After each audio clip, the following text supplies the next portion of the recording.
Buenas tardes, le damos la bienvenida nuevamente desde nuestro estudio de grabación. Hoy exploraremos en detalle cómo se construye un test psicológico. Nos acompaña el señor Michael Contreras, quien es psicólogo de la Universidad EAN, y nos proporcionará argumentos y aclarará las dudas que surjan durante la sesión. Empecemos.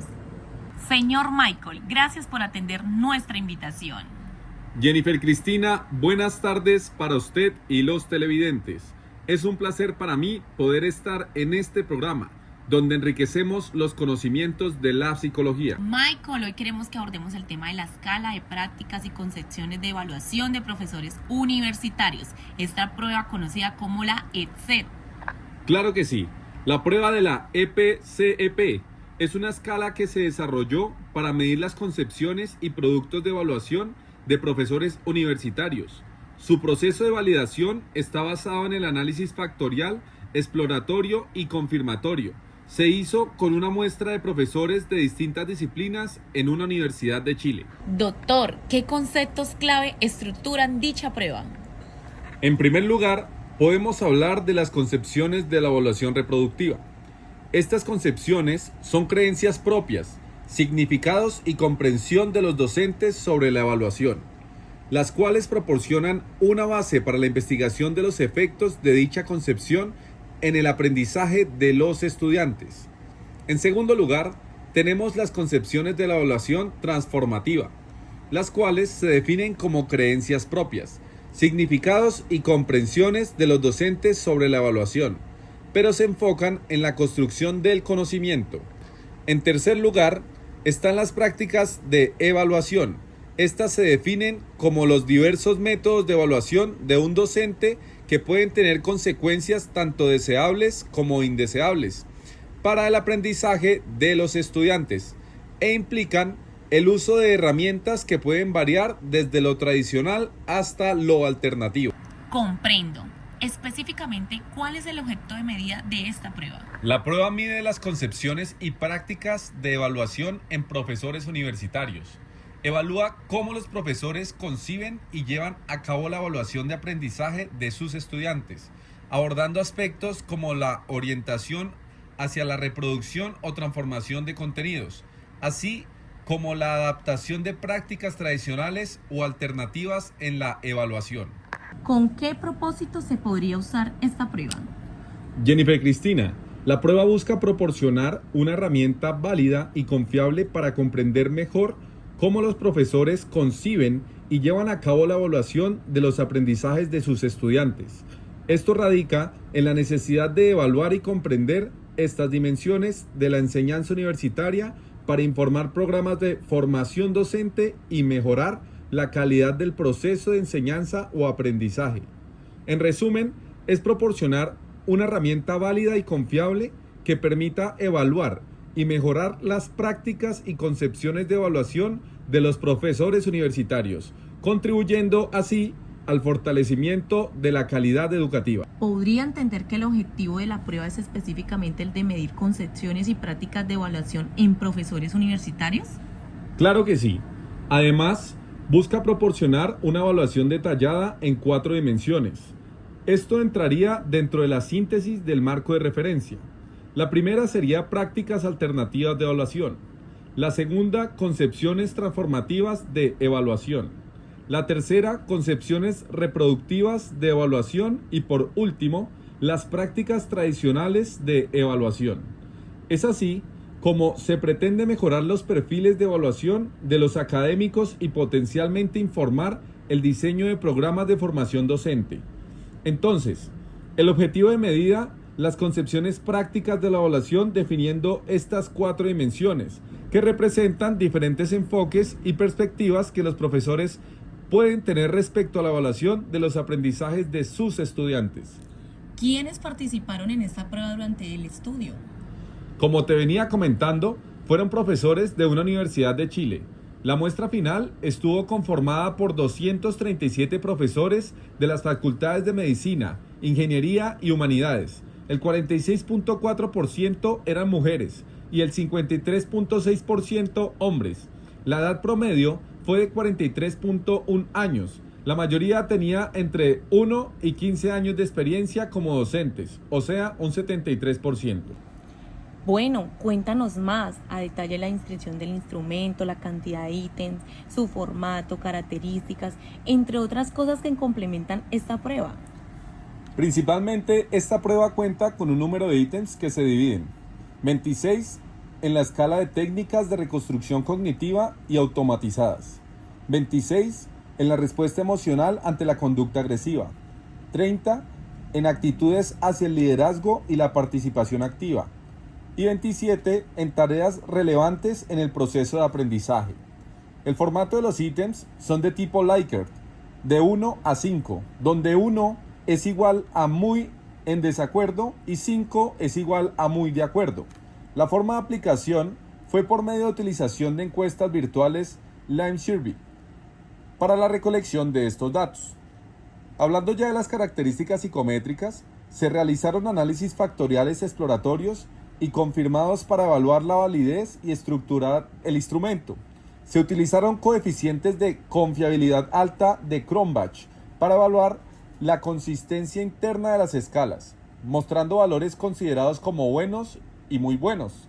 Asimismo, se llevaron a cabo ajustes en el modelo original para mejorar la calidad de ajustes, destacando la importancia de continuar estudiando las prioridades psicométricas del instrumento.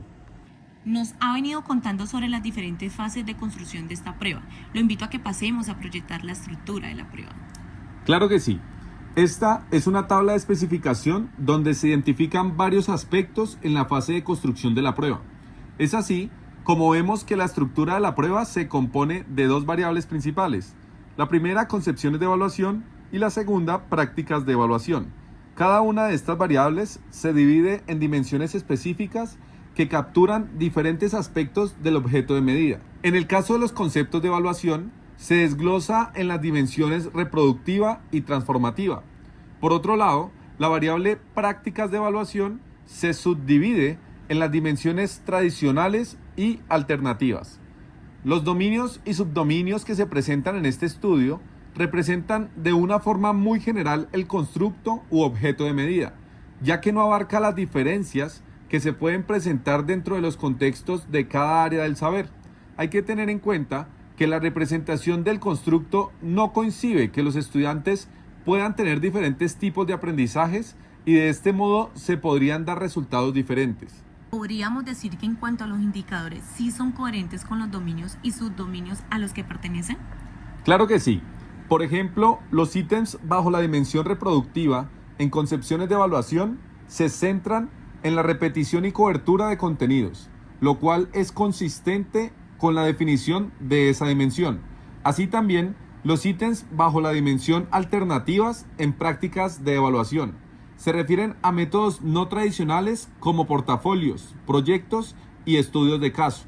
Únicamente hay que tener en cuenta es que se podrían mejorar las dimensiones para diferenciar con mayor precisión los enfoques de enseñanza y los de aprendizaje, para así obtener una mejor coherencia. Habíamos mencionado la cantidad de ítems con los que cuenta la prueba. ¿Esos son adecuados para evaluar cada dimensión? Son los necesarios. El instrumento maneja un modelo de 4 ítems por cada factor y de esta manera asegura la no sobrerepresentación de las escalas. Además, la evaluación precisa dependerá de la calidad y diversidad de los ítems en lugar de la cantidad. ¿Se representa una guía clara y útil para la construcción de las preguntas? La tabla de especificaciones proporciona una guía general para poder hacer más precisa la construcción de preguntas. Se pueden ampliar con las consideraciones de las áreas del saber, los enfoques de enseñanza y de aprendizaje también. Jennifer, Cristina, ¿qué te parece si vamos a ver una explicación que había preparado para usted? Claro que sí, adelante. En este flujograma vamos a ver las fases para la construcción de un test según Muñiz 2018. La primera fase, el marco general, requiere una justificación sólida basada en varias razones, como la falta de herramientas existentes o las limitaciones de los instrumentos psicométricos actuales. Es esencial delimitar claramente la variable que se va a medir, especificar el contexto de aplicación, incluyendo la población objetivo y las circunstancias de uso, y definir el propósito de la puntuación, ya sea para selección, diagnóstico, clasificación, orientación Evaluación de dominios específicos o cribado. Definición de la variable de medida. La segunda fase se enfoca en definir claramente la variable que se va a medir, tanto en términos operativos, semánticos y sintácticos, así como en identificar y definir sus diferentes aspectos o áreas de interés.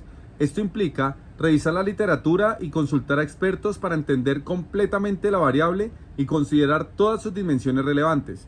Es importante evitar que algunas facetas estén subrepresentadas o sobrerepresentadas y también evitar incluir variabilidad que no sea relevante para la variable en cuestión. Una definición precisa de la variable influye en la obtención de evidencia de validez y facilita la creación de los ítems del test. Especificaciones. En esta fase, después de establecer el propósito de la evaluación y la variable que se quiere medir, se hacen especificaciones detalladas sobre cómo se llevará a cabo la medición. Esto incluye aspectos como dónde y cómo se administrará el test, los requisitos cognitivos y la accesibilidad de los participantes, así como cualquier adaptación necesaria para aquellos con necesidades especiales. Además, se definen las características de los ítems del test, como su tipo, cantidad, longitud, contenido, disposición y formato de respuesta. Es importante tener en cuenta que no hay reglas universales para estas características, ya que pueden variar dependiendo del propósito de la medición y las circunstancias específicas de su aplicación. Construcción de los ítems. Los ítems son la base del mismo, y su construcción deficiente afectará las propiedades métricas finales y validez de las inferencias. Se rigen por principios como representatividad, relevancia, diversidad, claridad, comprensibilidad y sencillez. Se enfatiza la heterogeneidad y variedad de los ítems, priorizando claridad y evitando tecnicismos. Se debe utilizar una redacción comprensible y no ofensiva junto con la participación de expertos. Edición. En la fase de construcción de la primera versión del test, se crea una base de datos que contiene las claves de corrección. Un paso que a menudo se pasa por alto, pero que es fundamental. Es crucial asegurar una representación adecuada, ya que ítems de baja calidad o mal editados pueden afectar la efectividad del test. Además, se establece una base de datos para organizar las puntuaciones y realizar análisis estadístico. Esto implica definir cómo se corregirán y puntuarán las respuestas, lo que puede incluir recodificar ítems y determinar puntajes totales o parciales. Este proceso es vital para garantizar la integridad y utilidad del instrumento de evaluación. Estudio piloto. Esencial en el proceso de construcción de un instrumento de medida. Esta fase tiene como objetivo evaluar el funcionamiento general del instrumento en una muestra representativa. Se distinguen dos enfoques: uno cualitativo, que utiliza grupos de discusión para abordar aspectos como errores gramaticales o la comprensibilidad de los ítems, y otro cuantitativo, que analiza propiedades métricas utilizando participantes similares a la población objetivo. Durante esta fase se registran detalladamente las incidencias encontradas y después de tabular los datos se llevan a cabo análisis psicométricos para evaluar la calidad del instrumento. Asimismo, al basarse en criterios sustantivos y estadísticos, algunos ítems se modifican o eliminan. Selección de otros instrumentos de medida. En esta fase, el objetivo principal es conseguir evidencias de validez y elegir cuidadosamente otros instrumentos que contribuyan a este propósito. Es importante seleccionar instrumentos validados para la población de interés, con propiedades psicométricas conocidas y que sean simples y de administración rápida. Aplicación del test. Se aplica al instrumento de una forma crítica, requiriendo condiciones físicas adecuadas y una interacción positiva entre administradores y participantes. La elaboración de pautas para estandarizar la administración y garantizar la equidad se debe llevar a cabo estrategias como la verificación aleatoria de la correspondencia entre las puntuaciones y la base de datos, así como un control de calidad de la base de datos para asegurar su validez y confiabilidad del instrumento de medida al aplicarlo. Propiedades psicométricas. Luego de aplicar el test a la muestra, se inicia un estudio de las propiedades psicométricas de sus puntuaciones, abordando análisis de ítems, estimación de fiabilidad, obtención de evidencias de validez y construcción de baremos. Enfatizando el rigor metodológico, se analizan los ítems cualitativa y cuantitativamente, considerando el índice de dificultad, el índice de discriminación, las cargas factoriales y el funcionamiento diferencial de los ítems. Versión final del test. Esta fase final del proceso implica la creación de la versión definitiva del test, la entrega de un informe de resultados a las partes interesadas y la elaboración de un manual detallado para su uso por otras personas o instituciones.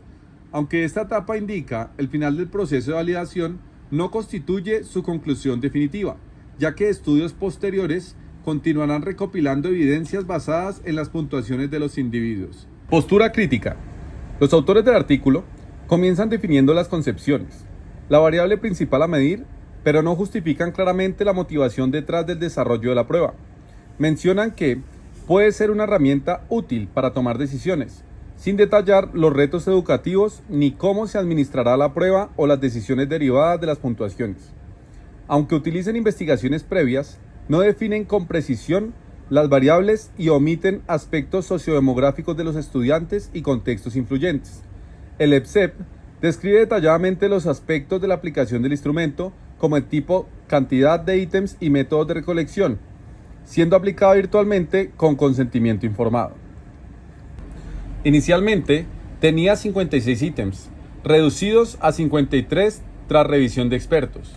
Los ítems de tipo Likert son adecuados para medir creencias y percepciones, pero la cantidad inicial de ítems debió ser mayor para mejores indicadores técnicos. En cuanto a la validez de las puntuaciones, la consistencia interna fue de 0.73, considerada adecuada, aunque 2 de las 4 factores evaluados estuvieron por debajo de este índice, indicando áreas de mejora. La prueba se aplicó en un estudio no experimental transversal con muestreo intencionado a 237 docentes de una misma institución educativa, representando una limitación. Es importante considerar la variación de creencias según la experiencia de los diferentes grupos etarios dentro de la muestra. Metodológicamente, se utilizaron medidas descriptivas, análisis factorial exploratorio y confirmatorio, y varios índices de ajuste, siguiéndose la inclusión de criterios de evaluación cualitativa para mejorar la confiabilidad y validez del instrumento. Los autores identifican oportunidades de mejora, como aumento en número de participantes, representar más áreas del saber y conformar perfiles de evaluaciones basados en concepciones y prácticas. En general, el enfoque metodológico es apropiado para este tipo de estudio. ¿Concluye usted que la ATSE cumple con los principios fundamentales de las fases de construcción de test, según Muñiz? Aunque la EBSEP no sigue todas las fases exactas propuestas por Muñiz, se puede observar una adaptación de los principios generales de construcción y validación de pruebas, en la creación de esta escala específica para medir las prácticas y concepciones de evaluación de profesores universitarios. Sin embargo, al considerar las fases de construcción del test, se pueden identificar algunas áreas de mejora que podrían incrementar la validez y confiabilidad del estudio. Estas mejoras incluyen incorporar evaluaciones cuantitativas y cualitativas en la fase piloto, ampliar la validación de expertos para incluir una mayor diversidad de especialidades en educación y psicometría, evaluar el funcionamiento diferencial de los ítems en subgrupos de profesores, por ejemplo, por disciplina, grupo etario o nivel de experiencia, realizando así un análisis más detallado de la dimensionalidad de la escala dependiendo de los resultados, considerando si se necesita una estructura unidimensional o multidimensional para captar mejor las complejidades de las prácticas y concepciones de evaluación. Incluir la perspectiva de los estudiantes en investigaciones futuras proporcionará una comprensión más completa del proceso evaluativo y su impacto en la calidad educativa. ¿Utilizaría usted la ATSE en su ejercicio profesional como psicólogo? Claro que sí. La ATSEP tiene un potencial significativo en el ejercicio de la psicología, especialmente en áreas relacionadas con la educación y la evaluación. Su uso puede contribuir a una mejor comprensión y mejora de las prácticas evaluativas en el contexto universitario, lo que a su vez puede tener un impacto positivo en la calidad de la educación. Sería útil como profesional de la psicología utilizar la ATSEP en diferentes contextos, por ejemplo, la evaluación de programas de formación docente. Esto ayudaría a entender cómo dichos programas impactan las prácticas y concepciones evaluativas de los profesores universitarios, permitiendo ajustar y mejorar los programas formativos. Hablemos también del desarrollo profesional de los docentes. La EPSEP sería útil para identificar áreas de mejora en las prácticas evaluativas de los docentes. Con esta información podría diseñar intervenciones específicas para mejorar dichas prácticas, contribuyendo al desarrollo profesional continuo de los profesores. En cuanto a la psicometría y validación del instrumento, la EPSEP serviría como un ejemplo práctico para enseñar y aplicar principios de diseño y validación de instrumentos de evaluación. Esto sería especialmente útil en la formación de futuros psicólogos y en la mejora de metodologías evaluativas. Asimismo, serviría como apoyo a instituciones educativas. Estas instituciones que buscan acreditación o mejoras en sus prácticas evaluativas utilizarían la EPSEP para proporcionar datos objetivos sobre las prácticas evaluativas de los profesores. Esto ayudaría a las instituciones a cumplir con los estándares de calidad y a desarrollar estrategias de mejora continua. En resumen, la EPSEP es una herramienta valiosa que utilizaría en mi ejercicio profesional como psicólogo para mejorar la formación, evaluación y desarrollo profesional, contribuyendo así a la calidad de la educación. De parte del canal y los televidentes, muchas gracias por aportarnos de tus conocimientos y aceptar nuestra invitación.